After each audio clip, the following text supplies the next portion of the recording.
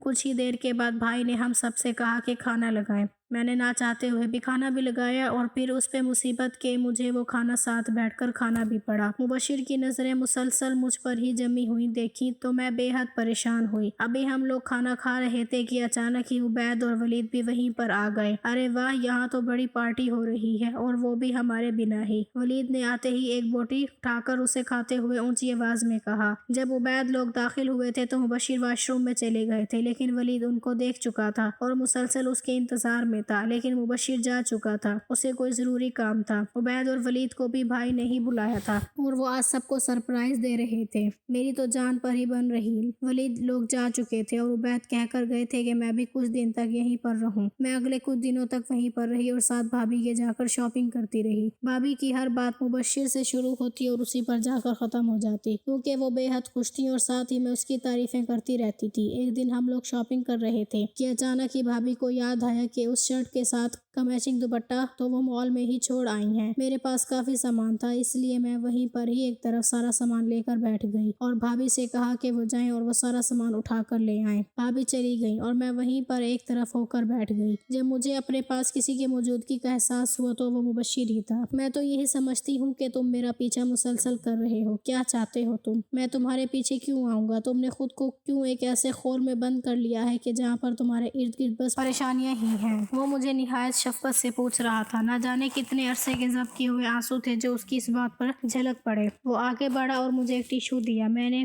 بے انتہا بے خبری میں وہ ٹیشو پکڑ لیا۔ مجھے نہیں پتا کہ میں نے کس طرح سے اس ٹیشو کو پکڑا اور پھر میں نے اس سے اپنے آنسو صاف کیے۔ کچھ ہی دیر بعد بھابھی بھی آ گئی۔ انہوں نے نہ جانے دیکھا یا نہیں، لیکن مجھ سے پوچھا کچھ بھی نہیں۔ وہ خاموشی سے میری طرف دیکھتی رہی۔ میری سوجی ہوئی ناک ان کو بہت کچھ بتانے پر مجبور کر رہی تھی۔ بھابھی نے پیار سے پوچھا کہ کیا ہوا ہے؟ میں نے سادگی سے جواب دیا کہ اماں ابا بہت یاد آ رہے ہیں۔ انہوں نے مجھے گلے سے لگایا اور ساتھ لے کر چل پڑی۔ آج کی شاپنگ بس اتنی ہی تھی کیونکہ میری طبیعت ٹھیک نہیں تھی۔ جب ہم لوگ گھر پہنچے تو بھائی کی بہت اونچی آواز میں باتیں کرنے کی آوازیں آ رہی تھیں، جیسے کہ وہ کسی سے لڑائی کر رہے ہیں۔ ہم لوگ تیزی سے اندر گئے تو اندر عبید بیٹھے ہوئے تھے۔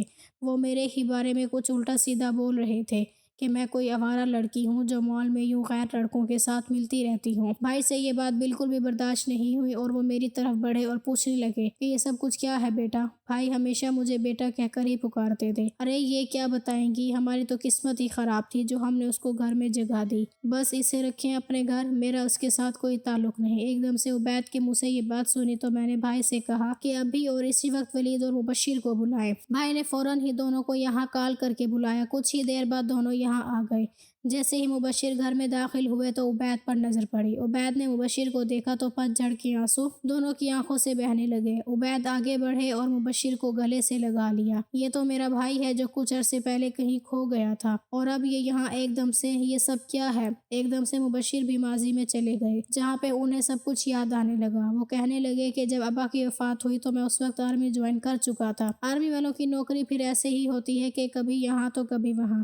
پھر ایک دن جب میری ٹریننگ ختم ہوئی تو مجھے بارڈر کے بالکل قریب ہی تعینات کر دیا گیا۔ وہاں پہ وہ علاقہ غیر کا ایک نشان تو لگا ہوا تھا، لیکن مجھے نہ جانے رات کی اندھیرے میں پتہ کیوں نہیں لگا تو میں وہ بارڈر پار کر لیا۔ بس پھر میں ہندوؤں کے چنگل میں اس کی قید میں جا پڑا۔ میں وہاں پھر 4 سال رہا۔ وہاں کے 4 سال میرے 400 سالوں کے برابر ہیں، کیونکہ بہت ہی بری قید و بند کی صحبتیں تھیں، ہر روز ظلم و ستم کا۔ پھر ایک دن میں نے اپنی ایک انگوٹھی اتار کر اپنے ایک دوست کو دی کہ اگر میں یہاں شہید ہو گیا تو یہ میرے گھر میری ماں کو پہنچا دینا۔ اب مشکل یہ پیش آئی کہ وہی مجھ سے پہلے شہید ہو گیا۔ بس میری لاش کو اخبار میں دے دیا اور اس میں اس انگوٹھی کو بڑے ہی واضح کر کے دکھایا گیا۔ میرے گھر والوں نے جب وہ خبر پڑھی تو وہ رو پیٹ کر صبر کر بیٹھے۔ ہمارے چچا اور تایا تو سب سے زیادہ خوش تھے کہ چلو ایک بیٹا تو گیا اور اب ساری جائیداد کے وارث ہم سب خود ہی ہوں گے۔ اس لیے میرا وہاں ایک دم سے سب کے سامنے آ جانا کسی بھی خطرے سے کم نہیں تھا، اس لیے میں روپوش ہی رہا۔ لیکن میری ماں نے بارڈر کے پاس ہی ڈیرا لگا لیا کہ وہ یہ سمجھتی تھی کہ میں زندہ ہوں۔ بس ایک ماں کی ایسی دعا تھی کہ میں واقعی زندہ تھا۔ ان کی قید سے جب نکلا تو میری ماں وہیں پر ہی بارڈر پر ایک جھگی میں رہتی تھی۔ ان کا کچھ حلیہ بھی ایسا ہی تھا کہ میں بھی پہلی دفعہ میں پہچان سکتا تھا۔ جب وہ میرے پاس آئیں تو میں ان کو اپنے ساتھ ہی گھر لے آیا۔ اب قید کے کچھ تو اثرات ہوتے ہی ہیں نا، میں اپنے گھر کا پتہ مکمل طور پر بھول چکا تھا۔ پھر میں شہر کی خاک چھانتے ہوئے واپس ہی اپنے شہر میں آ چکا تھا، جہاں پر میں نے ایک اسکول میں پڑھانا شروع کر دیا۔ وہاں میں نے ایک دن ولید کو دیکھا، کیونکہ میری قید کے دوران یہ بہت چھوٹا تھا، لیکن اس کے ماتھے پر یہ ابھرا ہوا تل اس کی نشانی بن گیا اور اسے پہچان لیا۔ اب میں نے اس سے خوب دوستی کی اور اس کو سب کچھ بتا دیا۔ اس نے کہا کہ یہ ہر صورت میں مجھے اپنے ساتھ گھر لے کر ہی جائے گا۔ پھر ایک دن میں نے بھابھی کو بھی دیکھا تو ولید کہنے لگا کہ یہی آپ کو گھر لے کر جا سکتی ہیں۔ بس پھر میں نے اس سے میل ملاپ بڑھانے کی کوشش کی، لیکن آفرین اس عورت پر کہ اس نے مجھے کوئی ذرا بھی لچک نہیں دی، بلکہ اس نے ہمیشہ ہی مجھ سے بہت ہی سخت اور تند و تیز لہجے میں بات کی، اور پھر اس نے ولید کی بھی کوئی بات نہیں مانی۔ ماں جی میرے ساتھ ہی ہیں۔ ایک دم پچھلے کمرے میں سے ایک انتہائی نفری سی خاتون نکلی اور آتے ہی تینوں بیٹوں کو مجھے گلے سے لگایا۔